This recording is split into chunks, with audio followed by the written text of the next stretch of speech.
Será que é possível encontrar naquela cruz o propósito da sua vida?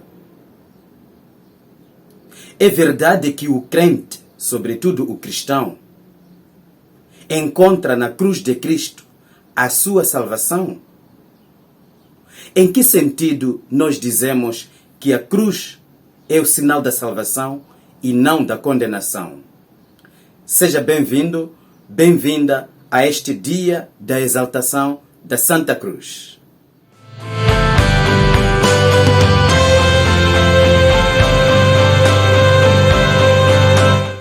Olá, seja bem-vindo, bem-vinda a este canal, o canal Laissone, um canal que todas as semanas traz para você vídeos de reflexão, vídeos que ajudam você a olhar para a sua vida como algo com mais sentido, algo com mais propósito. Um canal que vem discutindo essa possibilidade de falar de propósito, de sentido para a sua vida. E isto vem pelo fato de que uns dizem que a vida não tem nenhum sentido, é um simples acaso, enquanto outros dizem que a vida tem sentido e o sentido está fora de nós e que nós precisamos de ir buscar, mas quais são os meios para ir buscar? Enquanto há outros que sustentam dizendo que o sentido se faz enquanto a gente vive, enquanto caminha. E hoje é dia da exaltação da Santa Cruz, pelo menos na Igreja Católica, aquele dia em que nós olhamos para a cruz de Cristo, aquela cruz em que Jesus foi pendurado, foi pregado, crucificado, não como uma ocasião de suplício, mas como um sinal de redenção e de salvação.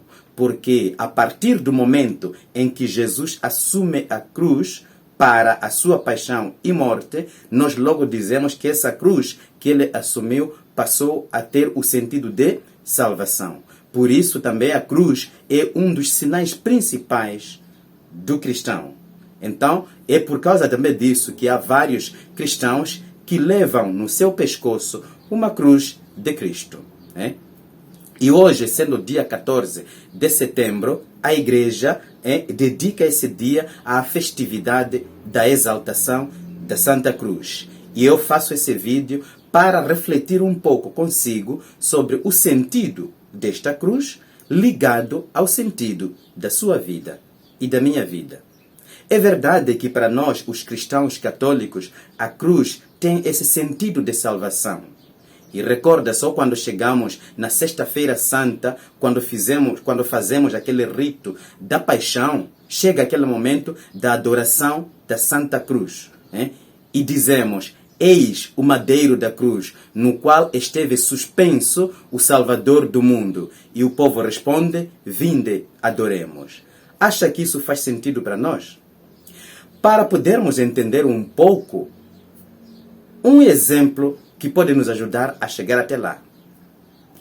Há pessoas que cometem um erro quando vão à igreja. Chegam à igreja, quando estão lá no seu culto, na missa, são católicos, não católicos, estão na igreja e olham para as pessoas. Olham no sentido horizontal. Quando olham para o sentido horizontal, simplesmente estão a olhar para as pessoas, estão a olhar aquilo que as pessoas estão a fazer. E elas próprias, quando olham para aquilo que estão a fazer como algo simplesmente horizontal, até chegam a dizer, hoje a missa correu muito bem. Por quê? Porque o padre falou bem, porque o pastor falou bem, porque cantamos bem, porque a pessoa que cantou Salmo Santo cantou bem, porque o baterista, o organista fez isso. Ou a gente diz também que hoje a missa foi horrível, porque as pessoas estavam a brincar, as crianças estavam a fazer barulho. Poderia ter sido uma missa muito bem feita se os do acolhimento tivessem organizado bem as pessoas. Ainda há outros que até dizem que hoje a missa foi algo fantástico, porque tivemos tanto dinheiro de dízimo, de ofertório, etc. Então vê que aqui está um erro grave de olhar só para a missa no sentido horizontal, de entrarmos na igreja e ver as coisas apenas no sentido horizontal. Mas há um outro erro que também as pessoas cometem. Quando vão à igreja e dizem: epa, essas pessoas estão a fazer barulho, eu quero me concentrar, eu quero rezar, eu quero orar, eu quero entrar em intimidade sozinho com Deus. Essa coisa de estar com as pessoas, até por causa disso, deixam de ir à missa nos domingos ou deixam de ir fazer as suas celebrações naqueles dias do culto em que a comunidade acorre, porque prefere ficar sozinho, sozinha, prefere rezar sozinha, entrar sozinha em intimidade com Deus, porque Jesus disse sempre quando orardes, quando tu orares, entra no teu quarto, ora ao teu Pai que está nos céus, Ele que vem em segredo te dará a recompensa. Então não preciso de estar juntamente com a comunidade, não precisa de ir à igreja, entro no meu quarto e sozinho estou ali a rezar. Portanto, eles se colocam simplesmente na posição horizontal, eles e Deus, e deixam a parte das pessoas. Esse é um outro erro. Talvez a imagem da cruz ajuda-nos a perceber e a adentrar no significado total do sentido de ser crente.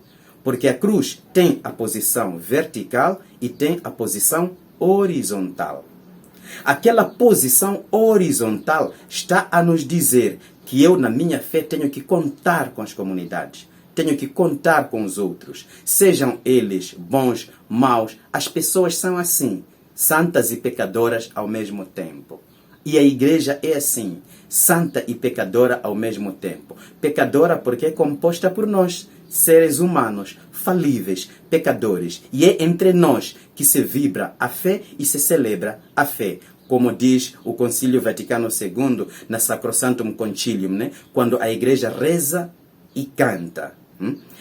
Mas também o sentido vertical tem a sua importância, porque significa que nós não vamos parar simplesmente na horizontalidade. É nessa horizontalidade que nós experimentamos Deus que está ali e santifica os atos que nós realizamos naquele culto, naquela missa. Portanto, quando nós olhamos para Cristo, que tem essa posição vertical na cruz, e tem também a posição horizontal, porque ele estende os braços na cruz, nós entendemos que na sua posição vertical ele está ligado, ou está a ligar a terra aos céus, está a ligar os homens a Deus. E na sua posição horizontal ele abraça todo mundo, abraça todos nós. Esse é o significado total daquela cruz. A cruz nos une a Deus e nos une aos outros. A cruz, na sua dimensão vertical, nos une a Deus, nos torna familiares de Deus, nos torna participantes da natureza divina, conforme diz a Dei Verbum número 2, né, do Concílio Vaticano II. Enquanto a posição horizontal, pela posição horizontal, as mãos de Jesus abraçam todo mundo. Abraçam todo mundo. Então nós vemos ali a necessidade de nós fazermos essa experiência de fé, de abraçar todo mundo, sabendo que nesse todo mundo estão os pecadores, estão os santos, estão as prostitutas e prostitutos, está toda a pessoa ali. Não se esqueça daquilo que Jesus disse a Nicodemos: Deus amou tanto o mundo e o entregou o seu Filho unigênito. Quer dizer, é esse mundo tão pecaminoso que Deus tanto amou. Veja bem se essa cruz pode ser um sinal de salvação para si. Essa cruz se pode ser um ponto a partir do qual a sua vida você ganha propósito, ganha sentido. Isso por quê? Porque pela cruz eu percebo o sentido dos sofrimentos, mas também eu percebo o sentido da vitória. Como diz Paulo, nós pregamos Cristo crucificado, porque é aquele crucificado que ressuscitou dos mortos. Portanto, a ressurreição vem depois da crucificação. A glória vem depois da cruz. Portanto, aqui está o sentido da vida do crente. Enquanto crente, ele olha para a cruz e entende as várias dificuldades que encontra na vida. Mas quando ele entende que depois da cruz vem a vitória, ele entende o quanto, desde já, ainda neste mundo, precisa de experimentar uma vida a partir da qual ele possa dizer: vale a pena viver porque eu encontro sentido em tudo isto. Eu me sinto glorificado em tudo isso. Quero acreditar que você gostou deste vídeo, neste dia em que nós celebramos a festa da exaltação da Santa Cruz. Se ainda não se inscreveu nesse canal, por favor, inscreva-se, faça os seus comentários, coloque o seu like, ative o sininho das notificações e não se esqueça de partilhar esse vídeo com todos aqueles que estão a buscar o sentido da sua vida e que podem encontrar na cruz esse significado, esse propósito da sua vida. Tchau!